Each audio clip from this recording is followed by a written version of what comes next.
Mereka sesungguhnya sudah mendapatkan upah mereka. Artinya mereka memang dilihat oleh manusia, tapi sejauh itulah pahala mereka ataupun pujian dari manusia. Mereka tidak memiliki pahala atau berkat dari Tuhan.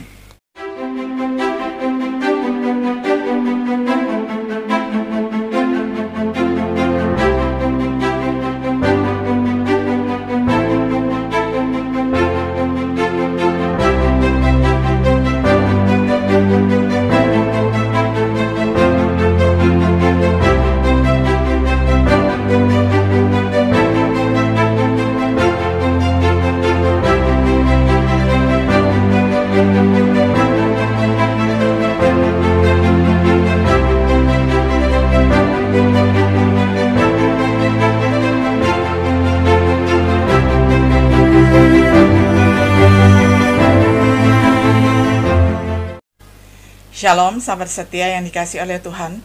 Sungguh senang kita dapat berjumpa kembali di dalam acara Renungan Sahabat Setia.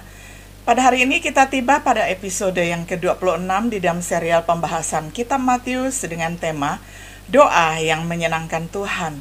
Firman Tuhan dari Matius 6 ayat 5-15 saya bacakan untuk kita semuanya. Dan apabila kamu berdoa, janganlah berdoa seperti orang munafik. Mereka suka mengucapkan doanya dengan berdiri dalam rumah-rumah ibadat dan pada tikungan-tikungan jalan raya, supaya mereka dilihat orang. Aku berkata kepadamu, sesungguhnya mereka sudah mendapatkan upahnya. Tetapi jika engkau berdoa, masuklah ke dalam kamarmu, tutuplah pintu dan berdoalah kepada Bapamu yang ada di tempat tersembunyi, maka Bapamu yang melihat yang tersembunyi akan membalasnya kepadamu. Lagi pula dalam doamu itu jangan kamu bertele-tele seperti kebiasaan orang yang tidak mengenal Allah. Mereka menyangka bahwa karena banyaknya kata-kata doanya akan dikabulkan. Jadi janganlah kamu seperti mereka, karena Bapamu mengetahui apa yang kamu perlukan sebelum kamu minta kepadanya. Karena itu berdoalah demikian: Bapa kami yang di surga, dikuduskanlah namamu, datanglah kerajaanmu, jadilah kehendakmu di bumi seperti di surga. Berikanlah kami pada hari ini makanan kami yang secukupnya, dan ampunilah kami akan kesalahan kami, seperti kami juga mengampuni orang yang bersalah kepada kami. Dan janganlah membawa kami ke dalam pencobaan, tetapi lepaskanlah kami daripada yang jahat. Karena Engkaulah yang empunya kerajaan dan kuasa dan kemuliaan sampai selama-lamanya. Amin. Karena jikalau kamu mengampuni kesalahan orang, Bapamu yang di surga akan mengampuni kamu juga. Tetapi jikalau kamu tidak mengampuni orang, Bapamu juga tidak akan mengampuni kesalahanmu. Matius 6 ayat 5-15. Hak istimewa yang luar biasa yang dapat dinikmati oleh anak-anak Allah adalah doa. Melalui doa kita dapat menerima belas kasihan dan rahmat untuk membantu pada waktu dibutuhkan. Melalui doa kita dapat menemukan kedamaian yang menjaga hati dan pikiran kita. Tetapi hak istimewa doa mengasumsikan bahwa Tuhan akan memperhatikan doa-doa kita. Padahal tidak semua doa diterima oleh Tuhan. Siapa memalingkan telinganya untuk tidak mendengarkan hukum, juga doanya adalah kekejian. Allah tidak akan menjawab doa yang tidak sungguh-sungguh mengabdi untuk taat kepadanya dan firman-Nya. Sungguh Tuhan tidak mendengar doa semua orang. Sesungguhnya tangan Tuhan tidak kurang panjang untuk menyelamatkan, dan pendengarannya tidak kurang tajam untuk mendengar. Tetapi yang merupakan pemisah antara kamu dan Allahmu ialah segala kejahatanmu, dan yang membuat dia menyembunyikan diri terhadap kamu sehingga ia tidak mendengar ialah segala dosamu. Yesaya 59 ayat pertama hingga ayat yang kedua. Yesus menggambarkan doa satu orang yang tidak menyenangkan Tuhan, yakni doa orang Farisi yang merasa dirinya paling benar dibandingkan dengan orang-orang yang ada di sekitarnya, misalnya dibandingkan dirinya dengan pemungut cukai. Tahukah kita apa yang memenuhi syarat sebagai doa yang menyenangkan Tuhan? Dalam khotbahnya di bukit, Yesus berbicara banyak tentang doa, terutama jenis doa yang disukai di mata Tuhan. Dalam pelajaran ini, mari kita belajar dari Matius 6 ayat 5-15, di mana Yesus mengajar murid-muridnya tentang doa. Yang pertama, apa yang tidak dilakukan ketika kita berdoa? Jangan menjadi hipokrit ataupun orang munafik yang suka berdoa dengan berdiri di sinagoge, di sudut-sudut jalan atau di lorong-lorong, di tikungan-tikungan jalan, supaya mereka dilihat oleh orang banyak. Ini adalah dilakukan dengan motivasi agar mereka menjadi populer dan dipuji oleh manusia. Ini adalah kebiasaan manusia yang namanya dari golongan orang-orang Farisi yang hidup pada zaman Tuhan Yesus. Mereka sesungguhnya sudah mendapatkan upah mereka. Artinya mereka memang dilihat oleh manusia, tapi sejauh itulah pahala mereka ataupun pujian dari manusia. Mereka tidak memiliki pahala atau berkat dari Tuhan. Yesus tidak menganggap semua doa di tempat umum sama. Terbukti dari fakta bahwa ia sendiri berdoa di depan umum. Pada waktu itu berkatalah Yesus, "Aku bersyukur kepadamu Bapa, Tuhan langit dan bumi, karena semuanya itu Engkau sembunyikan bagi orang bijak dan orang-orang pandai, tetapi Engkau nyatakan kepada orang kecil." Matius 11 ayat yang ke-25. Maka mereka mengangkat batu itu, lalu Yesus menengadah ke atas dan berkata, "Bapa, aku mengucap syukur kepadamu karena Engkau telah mendengarkan aku." Jadi mereka mengangkat batu itu. Yohanes 11 ayat 41.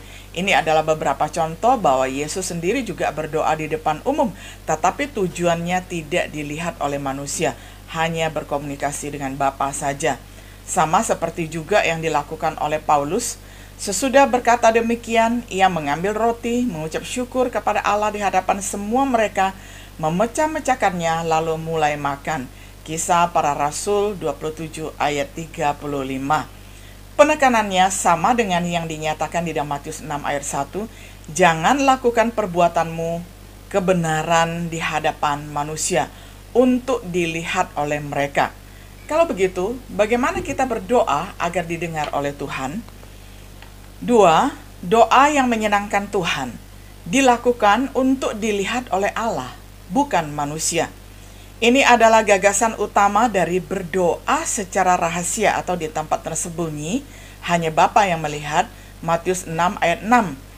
Penyembah yang tulus dan rendah hati, orang yang tidak tertarik untuk pamer demi meningkatkan prestis pribadinya, akan menemukan sudut atau ruang terpencil yang paling cocok untuk devosinya, atau tempat yang paling pas yang tidak dilihat oleh manusia, hanya diketahui oleh Allah Bapa di surga saja, menjadi tempat devosi, menjadi tempat merenungkan firman Tuhan dan berdoa secara pribadi di hadapan Tuhan. Orang yang banyak berdoa secara rahasia sedang berdoa agar dilihat oleh Tuhan, bukan dilihat oleh manusia. Inilah jenis doa yang dikehendaki oleh Bapa di surga. Dilakukan untuk didengar oleh Tuhan, bukan manusia. Ini adalah doa untuk menghindari penggunaan pengulangan yang sia-sia, seperti yang sering dilakukan oleh agama-agama kafir. Orang-orang kafir mencoba melelahkan dewa-dewa mereka dengan doa tanpa henti. Formulanya hanya diulangi lagi dan lagi. Orang Yahudi punya formula doa seperti itu. Katolik juga punya dalam bentuk rosario. Nah, ini adalah doa yang tidak dianjurkan oleh Tuhan. Yesus tidak mencela doa yang berulang-ulang, tetapi pengulangan atau bertele-tele adalah sia-sia. Itu tidak tulus dan tidak berguna. Yesus pernah mengulangi doanya di Taman Getsemani. Paulus juga pernah mengulangi doanya tentang duri di dalam daging, dan itu dia mohonkan sebanyak 3 kali kepada Tuhan agar mencabut duri yang ada di dalam dagingnya. Nah, ini adalah contoh bahwa doa boleh diulang-ulang, tetapi bukan dengan banyaknya kata-kata atau ucapan yang bertele-tele dan sia-sia. Bukan demikian maksudnya. Karena Bapa kita mengetahui hal-hal yang kita butuhkan sebelum kita meminta kepadanya. Doa agar didengar oleh Tuhan tidak harus diisi dengan kata-kata yang tidak berguna. Pernahkah kita mencatat singkatnya doa yang tercatat di kitab suci? Tuhan tidak terpengaruh oleh kuantitas kata-kata, tetapi oleh kualitas hati orang yang berdoa. Doa dilakukan sesuai dengan pola yang Tuhan Yesus ajarkan. Frase dengan cara ini menunjukkan bahwa doa ini, apakah itu adalah pola berdoa, bukan latihan liturgi seperti yang terkadang kita lakukan. Pola doa yang benar pertama adalah sederhana, kesederhanaan. Perhatikan kata "karena itu". Ini menghubungkan apa yang mengikuti dengan apa yang dikatakan sebelumnya. Pola doa Yesus adalah ilustrasi dalam kontras dengan banyak kata yang digunakan oleh orang kafir. Dalam doa itu sendiri, perhatikan singkatnya kata-kata. Kemudian dalam isinya, doa yang benar mencakup penghormatan kepada Tuhan dan nama Tuhan yang kudus, keberadaan Tuhan di surga, dan karakternya yang mulia. Karena itu berdoalah demikian, Bapa kami yang di surga, dikuduskanlah namamu. Doa untuk kedatangan kerajaan Allah dan kehendaknya di bumi. Datanglah kerajaanmu, jadilah kehendakmu di bumi seperti di surga. Kemudian dilanjutkan dengan permohonan kita. Boleh meminta kebutuhan fisik, juga boleh memohon pertumbuhan kebutuhan kerohanian kita. Kita juga memohon pengampunan dosa, memohon perlindungan dan pembebasan dari kejahatan, dan kemudian diakhiri dengan memuji Tuhan atau doksologi. Nah, inilah pola doa yang Tuhan Yesus ajarkan kepada kita semuanya. Dan doa ini dilakukan dengan roh murah hati, seperti yang ditunjukkan di dalam pola doa itu sendiri. Dan ampunilah kesalahan-kesalahan kami, seperti kami juga mengampuni orang-orang yang bersalah kepada kami. Karena jikalau kamu mengampuni kesalahan orang, Bapamu yang di surga akan mengampuni kamu juga. Tetapi jikalau kamu tidak mengampuni orang, Bapamu juga tidak akan mengampuni kesalahanmu. Matius 6 ayat 14-15. Jika tidak, kita tidak bisa mengharapkan belas kasihan untuk diri kita sendiri. Aku berkata kepadamu, bukan sampai 7 kali, melainkan sampai 70 kali 7 kali. Sebab hal kerajaan surga seumpama seorang raja yang hendak mengadakan perhitungan dengan hamba-hambanya. Inilah ajaran Tuhan Yesus di dalam doa dan di dalam kehidupan kita sehari-hari, agar kita melakukan segala sesuatu dengan roh kemurah hatian, supaya kita mengampuni kesalahan orang lain sama seperti Bapa juga mengampuni kita. Sebab penghakiman yang tak berbelas kasihan akan berlaku atas orang yang tidak berbelas kasihan, tetapi belas kasihan akan menang atas penghakiman. Sebab penghakiman tidak akan berbelas kasihankan kepada orang yang tidak menunjukkan belas kasihan.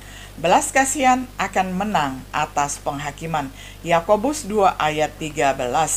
Kesimpulan, ini bukan satu-satunya kesempatan di mana Yesus mengajar tentang doa. Murid-muridnya akan meminta dia untuk mengajar mereka berdoa. Pada suatu kali, Yesus sedang berdoa di salah satu tempat. Ketika ia berhenti berdoa, berkatalah seorang dari murid-muridnya kepadanya, "Tuhan, ajarlah kami berdoa, sama seperti yang diajarkan Yohanes kepada murid-muridnya." Jawab Yesus kepada mereka, "Apabila kamu berdoa, katakanlah, Bapa, dikuduskanlah namamu, datanglah kerajaanmu, berikanlah kami setiap hari makanan kami yang secukupnya, dan ampuni kami akan kesalahan dosa kami, sebab kami pun mengampuni setiap orang yang bersalah kepada kami, dan janganlah membawa kami ke dalam pencobaan." Menurut catatan Lukas 11 ayat 1-4, Yesus mengajari mereka tentang pentingnya ketekunan, iman, dan kerendahan hati di dalam berdoa. Bisa kita baca di dalam Lukas 11 ayat 5-13. Tetapi dalam khotbah di bukit ini, Yesus berusaha untuk menekankan doa yang dirancang untuk dilihat oleh Tuhan, bukan manusia. Untuk didengar oleh Tuhan, bukan manusia. Dia yang lebih tahu doa seperti itu, karena Dia sekarang duduk di sebelah kanan Allah. Jika kita percaya Allah mendengar doa menurut Mazmur 65 ayat 2 dan bahwa Dia adalah pemberi upah bagi mereka yang rajin mencarinya, Ibrani 11 ayat 6, maka marilah kita yakin melakukan jenis doa yang menyenangkan Tuhan. Sahabat setia yang dikasihi oleh Tuhan, kita melihat bagaimana Tuhan Yesus di dalam Injilnya sudah mengajarkan kita berdoa yang memperkenankan hatinya. Selamat kita berdoa dan memohonkan segala sesuatu di hadapan Tuhan sesuai dengan pola yang sudah Tuhan Yesus ajarkan untuk kita semuanya. Selamat melayani di dalam doa sebagai pendoa syafaat. Kita tetap semangat, jaga kesehatan, dan shalom.